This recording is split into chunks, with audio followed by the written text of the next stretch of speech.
Welcome back to What's New. For the past 3 weeks, plus really, we've seen dozens of communities and individuals step up to do whatever they can to help people in Ukraine as Russia continues the aggression in that country. And tonight, two local women, once stitched together by a wedding and photography, are now reunited by two simple coats. Will Ewick shares their story. They were sort of an heirloom that I had considered keeping for my own children one day. And I just sort of thought, like, this is the moment, like someone needs them now. Rebecca represents kind of the good in the world, which is very refreshing to kind of be around, especially right now. Rebecca Temerario and Diana Gale met last year when Rebecca was looking for a wedding photographer in the Cleveland area.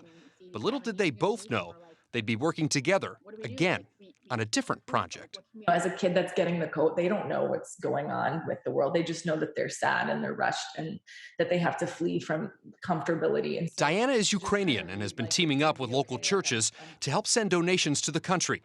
And thanks to the power of social media, Rebecca saw Diana's post and suggested she take special photos of the coats, which are much more than just a piece of clothing.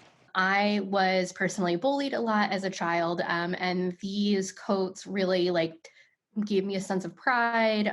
It sounds metaphorical, but it's true. Like, they kept me warm, they made me feel good. And so I just felt like if I'm going to give these coats away, I wanted them to carry that same message. Rebecca went to stitch in handwritten letters inside the coats, but realized her sewing machine was broke. She went to a local seamstress, where she met Mariana of Alterations Today in Bay Village, told her what she was doing, and she goes, "I'm Ukrainian." And I just lost it. I just said, "Can I give you a hug?" And we hugged for a minute. She got the work done in a day. As far as the plan to get the coats to Ukraine, I actually have an uncle out there right now. He was born in Ukraine, ended up going over to the east side, kind of where everything's going on, just with like suitcases full of medical supplies just directly there. Diana says she's waiting until he has a home base to figure out where he's staying. Then she'll send the coats to that address. I want to wrap them specifically. I want to kind of translate them into Ukrainian as well in a note and see if he can just find like two children that he can give it to. To see the community, millions of miles away rise up, I think the bottom line is we really just want Ukrainians to feel like they're supported. Will Ewick, 3 News. Diana says she hopes to ship the coats within the next week when her uncle is settled in wherever he will be. And Diana and Rebecca both say if you feel called to help the war in Ukraine, do it. Please, we have more on their story. It's online at our website, WKYC.com.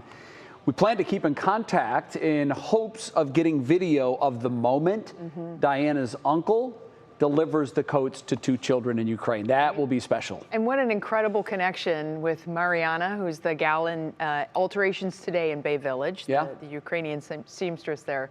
What a point of pride for her to be able to participate in that too, and it was all just kind of happenstance. And just think, Bets, this is one effort. Right. There are countless efforts nationwide, really worldwide, people coming together trying to ease the pain and suffering of the people of Ukraine. So many stories. We need to see more of that.